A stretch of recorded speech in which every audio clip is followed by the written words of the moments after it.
On Wednesdays, we like to talk about money. Yes, absolutely. Why not?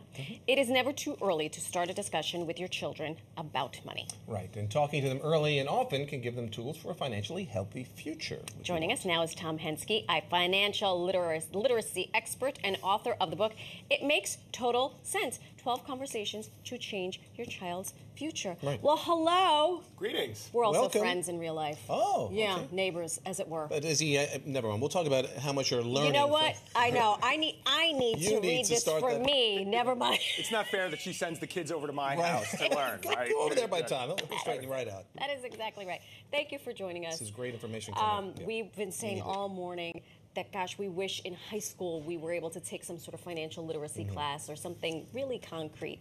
I wonder, though, what is the age? I mean, we know, yes, you need to talk to your children about money, but at what age are you really doing this? Well, it depends on their maturity level, right? But you're looking for a concrete answer. 6 years old is a great time to start. 6? Interesting. You've got to be careful, though, because the conversations, the topics are the same for a 6 and a 16-year-old. The way you talk about it is completely different. Sure. So, for example, the 6-year-old gets an allowance, they put it in a piggy bank, right? If you mention a piggy bank to your 16-year-old, you're going to get the eye roll, right? Exactly. Right. Although you get the eye roll for just about anything from the 16-year-old, but specifically that. Right. Yes. Okay. So is there a better time and place also, so they're not distracted and they're focused about talking about money? I think if you stage it and you make it an event, the kids don't buy into it. Yeah, I think they can smell that a mile away. Oh, a mile away, right? So I think it's great just in the course of everyday life just to bring things up. Right. So if you get a credit card statement comes in, talk about borrowing and credit. Right. If they say, wow, that's a great car, say, how much do you think that costs? Right. I think just that dialogue and the run of play, as we would call it, really helps, and it doesn't make it so staged. Right. It's not family dinner. Okay, guys, family meeting. We're going to talk about Roths and IRAs. Yeah.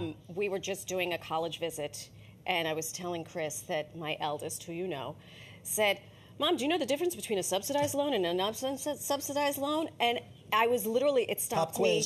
Yeah, it stopped me in my tracks because, you know, as parents, I want them to take as few loans as possible. But that is an example of it was an organic conversation. But do you have that conversation in a car where they're trapped?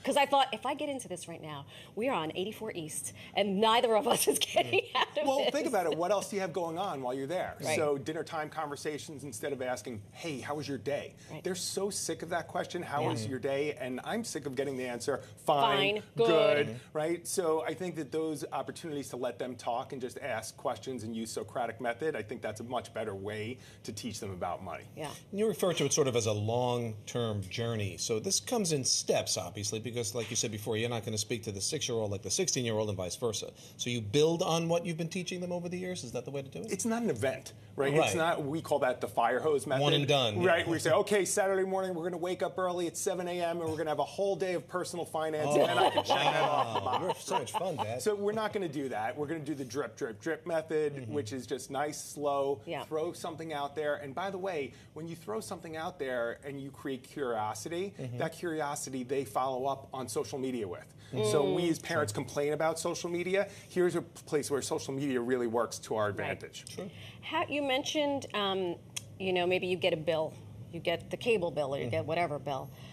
Get your kids involved. How can folks do that in a way that doesn't scare them? You know, because I know for single parents, you're doing it all. And the last thing you want is for your child to feel like, oh my gosh, I don't want to ask for pizza night because I just saw the car note or I just saw, you know, the rent.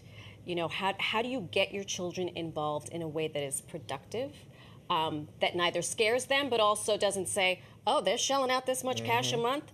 I'm going to ask for an iPhone, a new iPhone, because it's tough as a parent. It's a tough balance, right? So I think the way to think about it is you want them to act more adult. Yes. When you want them to act more adult, you have to treat them like an adult, right? And if we want them to have adult conversations with us, forget about money, but all the other things in life that we want them to have the conversation with us, you have to expose them to adult things. And what you just mentioned is a very adult thing. And sometimes giving them a little bit too much information is okay. Oh. Right. Okay. So you have a list of like the top 3 things in terms of teaching your children about money. So let's step through that real quick. Well, you know, I have 12 lessons, so that's like asking me who my favorite child is, right? So I'm going to give you three of succinct them. as possible. I'm not going to tell you if they're my favorite or not. Oh, okay. In no particular order. Gotcha. Budgeting's important. Right. It's the framework for everything. It starts to build good habits. You know, the whole idea of buckets. When you get money, it goes into a bucket. The bucket of save, spend now, and maybe spend later, and then spend much later. So 3 different time zones, so to speak. The value of a dollar, that's important. We all complain as parents, my kid doesn't understand the value of a dollar. Right. How would they, unless you just basically start to point things out? If you're paying for everything, then how would they know? And last but not least is compound interest. I think compound interest is the silver bullet because it incorporates so many other topics of financial planning. So, for example, there's what investments to put it in, what the safety of that is, what is the tax on those gains. So I think just by teaching them compound interest, you also get them excited about saving, that their saving is actually going to grow to be bigger later on. What about connecting the actual tangibility? Because these days everything's in credit, but showing early on the tangibility of money for the object and the tangible object you're going to get from that. So here's the $20. Here's what I get for that. Then what did I have to do to get that $20? Make it kind of simple and more concrete. Right.